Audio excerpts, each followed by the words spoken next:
My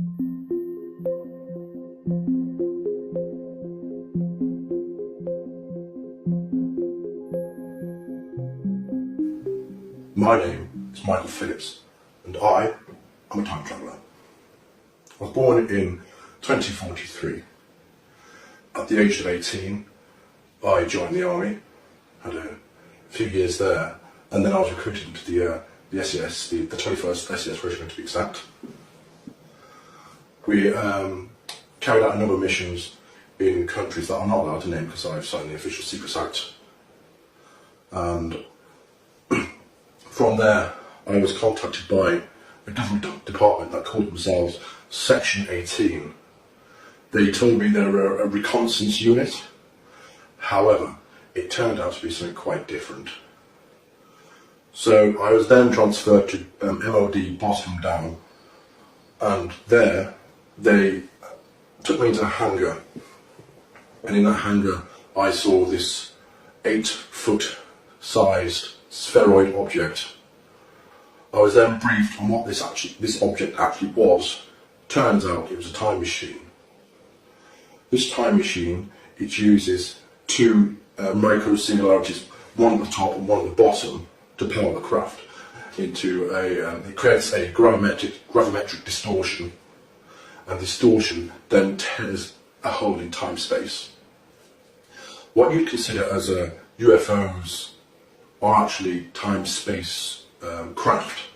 They have the ability to travel in space and also time. Many UFOs that you do see in the skies are in fact time travelers. My time at Boston Down, I embarked on a number of missions.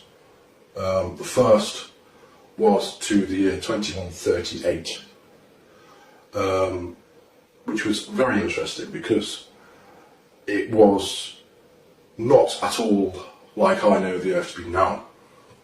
In fact, it was rather polluted, and people were quite tribal, and it wasn't a pleasant place to be. Anyway, a little bit more about my time, 2075. All in all, it's not bad. There were a number of Earth changes which I do want to warn you about, which did change the Earth. Global warming continued. The major governments of the world did nothing to change that at all.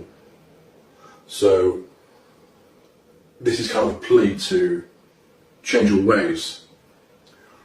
Another time traveller from, I think it was 2038, he came back. His name was Titor. He came back to 2000, I do believe. And he thankfully stopped a civil war in America, which was supposed to kick off in 2008. However, he got involved with the American intelligence authorities and the time travel program there. And it was decided that America needed a single unifying event to bring the country together and to avert a civil war. And that event was 9/11. Titor went back, I do believe it was May of 2001, just before it happened. So that's what happened there, and he did change the timeline so the civil war in 2008 didn't happen. More towards where we are now, where I am in 2018, which is odd because it's the first time I've travelled backwards in time. I've always travelled forwards. There is a limited nuclear exchange in 2019, March of 2019. That does involve North Korea. They attempt to launch a nuclear missile at Honolulu in Hawaii, and then the US responds with 2 cruise missile nuclear-laden missiles to Pyongyang and takes that out. So Kim Jong-un was no more at that point, and a lot of his government was taken out too. With the turmoil that ensued after that, World War III did start in 2020. It was a limited war though, thankfully. It only lasted 3 years. China and Russia were against the UK, America, and a few other countries. And all in all, it was a very fast but brutal war.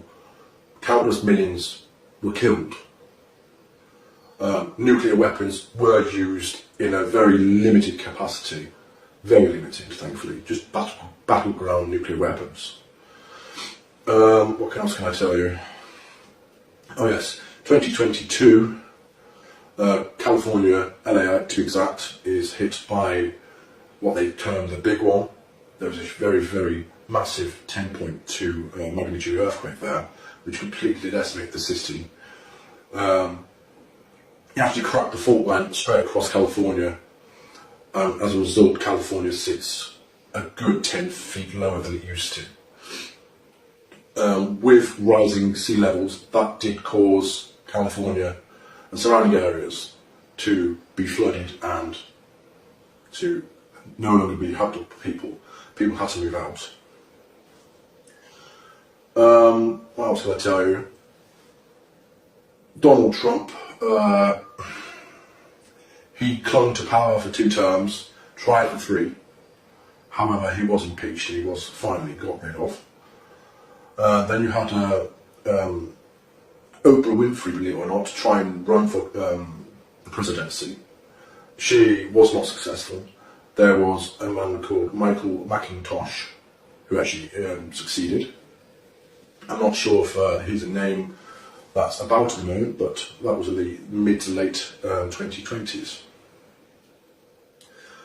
On the plus side, in the mid 2020s, we did land on Mars. We had the first land on Mars, which was good. It wasn't by NASA at all, it was by SpaceX and Elon Musk. They sent a number of missions up there in the early 2020s to prepare for the manned mission to Mars.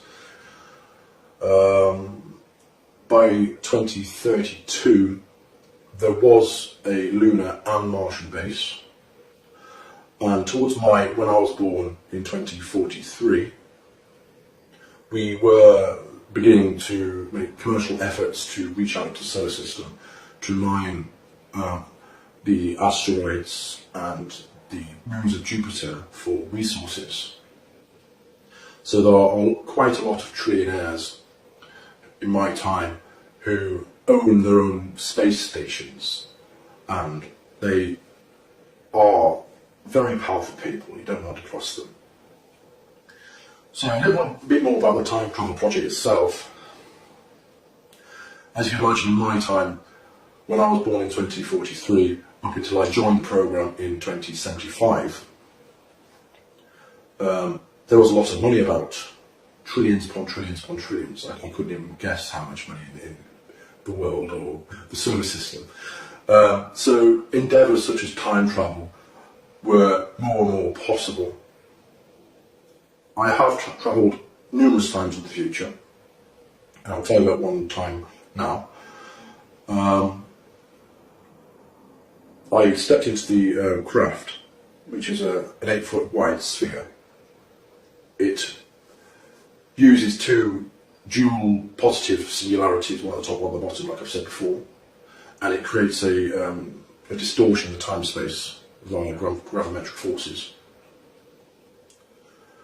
It is, how can I say, it utilises the singularities and forces the energy inwards for the time travel aspect. If you want to travel in space, you create a gravimetric wave outside of the sphere itself, and you can ride on that wave and get to a location in space very, very quickly. In terms of one of the times I went forward in time, let me just try and pick up an interesting one. Yes, I went to the 2432, and the world, thankfully, was a lot different again, but it was different in a positive aspect. the atmosphere and pollution, that was all cleaned up, thank God. It was very nice actually, it was very green, there was lots of flowers everywhere. Everyone appeared to speak English, however I'm not sure if that was them speaking English or they had some kind of implant where they could understand English or speak in their language and you understood their language or what. Buildings were exceptionally tall, they were just huge glass towers. There were numerous cars which were flying and travelling in what I assume were highways in the sky. People were friendly, they were open, they weren't afraid to come up to you and say, hi, who are you, where are you from? I think they were quite used to having time travellers because when I said I was from 2075, they didn't appear to be all that shocked. I certainly would have been shocked at the time if I would have known time travellers about. What can I say about time travel itself? Time travel itself, well, back in, I think it was 1947, the US government captured a time-space craft. And this craft, it took them a few years to figure out what it couldn't and can actually do. They tried to retrofit some super magnets onto a ship one time, I do believe. And unfortunately that did not go well. It did not travel in time. It travelled in space. It travelled approximately 30 or 40 kilometres down the coast. And when they did find this ship, this US Navy frigate, all the crew members were fused into the ship. And it wasn't a nice sight, so they hadn't quite perfected it back then. Officially, time travel was invented and perfected in 1975. There were a number of operatives who went backwards in time mainly because they wished to try and change various historical events such as World War II. However, they were not successful whatsoever. In fact, a lot of their efforts were making the changes and making what happened a lot worse. So if you've got any questions about what I've seen in the future, I think that you'd be more interested in that.